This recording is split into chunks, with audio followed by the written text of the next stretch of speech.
Well, welcome back everybody. If you are new to fishing, beginner at fishing, or just have really no experience at all, this video is very simple. I'm going to show you just a basic rig and a basic way to get you started on fishing. So basically, all I really have today is a bobber rig, and I'm just going to be showing you just a couple simple tricks, some easy ways to tell, if you got a bite, set the hook right, catch a fish. It's pretty well simple. Let me show you. So basically all I got, my hook here, my split shot there, that's the weight, and all I got is a bobber up here, and quite literally that's all you really need. It's very simple. The split shot holds up the bobber and the hook holds your bait.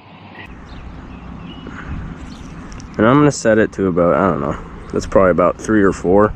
It's pretty deep off this bridge, but just a little tip, bluegill like shade when the sun's out, so this little shady spot here should usually be fine.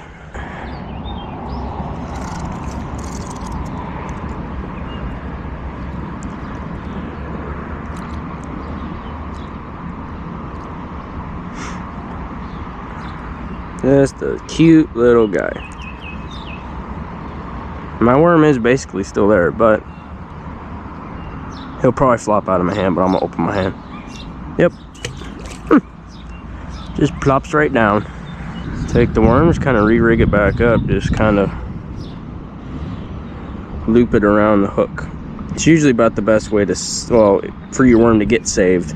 If you have little gills plucking your worm off, and you don't have to use just worm either. I mean, it can be anything. I mean, it can be corn, you can use bread. I'm at like a public city pond, and I mean a lot of people use a lot of different things, because usually once you put bait in the water, bluegill usually they eat it right away, but you just got to be patient.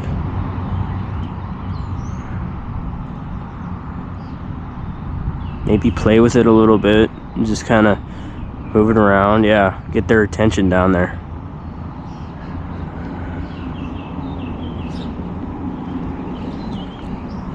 Oh, yeah, look at that. Picked it right off. Okay, I got another worm on. We'll drop it right back down where they were, for the most part.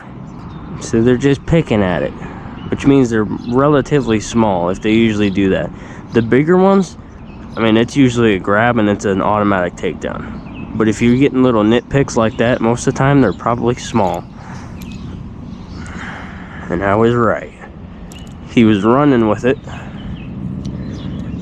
and he's just a little baby. Now, for those of you who catfish, this is the perfect size live bait that you want to use, or you can use it for cut bait too. It don't matter. It does not matter. I mean, they're just pretty little sunfish. Ow! Little sucker spined me, but okay. I'm seeing lots of gills in this really shallow area. It's too shallow for a bobber, but if I throw just a worm out there with the little weight on it, I wonder if something will bite. Just like that. You can catch yourself a eewee. Okay, just for record, that's my hand. I did put a small hook on here, a Gamakatsu like size, I don't know what size hook it is. He's just a little baby. Just drop him right there, and he's just fine.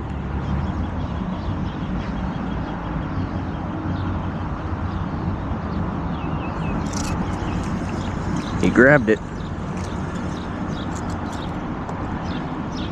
Worm is the best bait. Like I said, you can use corn too, but for these little guys,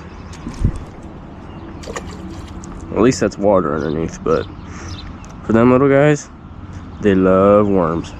Because usually when there's one bluegill, there was more. That bobber was all the way underwater, but I didn't hook him. Another little trick you can use to prevent from them ripping your worm off. Usually get every part of the worm really close to the hook. Don't let a little piece of him hang off, you know, a little ways, because that's when they just grab that little piece and they'll rip the whole thing off, and then your day's just not going to be good. Also, I did purposely put on a small hook because I knew there were little, I mean, just little guys in here, so I figured it'd be a little easier to hook them once they eat the whole thing. And usually, when you're bobber fishing like that, usually keep your line pretty tight. That way you can instantly set the hook. You don't have to reel up and then set the hook, because bobber setting is kind of a timing thing.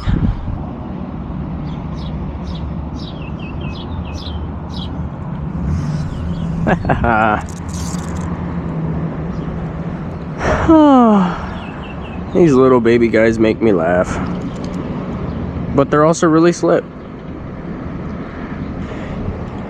These guys may be small, but I mean, for some reason, the smaller they are, the more spiny they are. I just put a big old chunk of worm on there, just like that. We'll fix it up just a little bit. Drop it right back down, see if there's anyone else down there. Because, I mean, panfish like structure too, and I mean, this is a whole pillar here, but it goes underwater. Oh, there's another one. This is a little green sunfish. Now, I'm going to point out something hilarious right now. Look at the belly on this fish.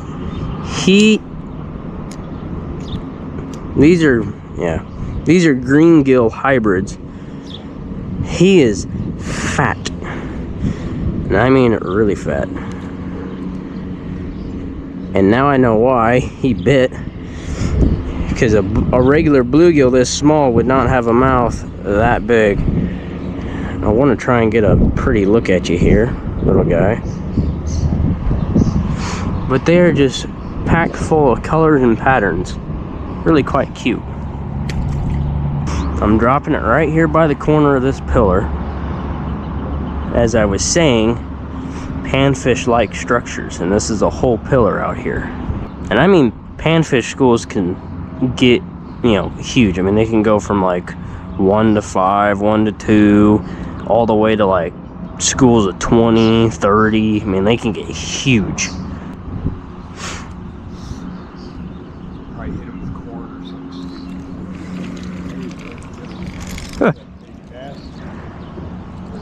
It's a little baby trout.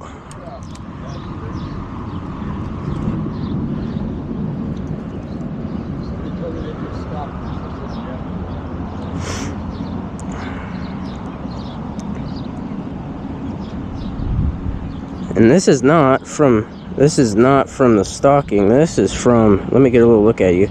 They got little teeth. You might cut my thumb up just a little bit, but I don't really care. That is a little itty bitty baby trout.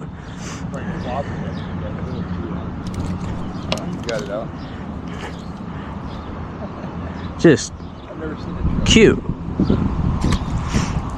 Well, I hope these little tips and tricks kind of helped you out. You know, it's always good, you know, if, you know, bobber's moving but it's not completely under, don't set the hook. I know a lot of people anticipate that and they set it immediately and it scares them.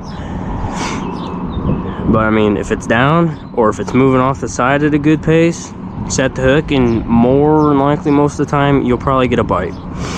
But yeah, I usually use worms for bait when I'm fishing for bluegill. You know, if for you beginners out there, I mean, I'm using an open reel and braided line. You don't have to use that. I mean, monofilament, I mean, a lot of beginners use that.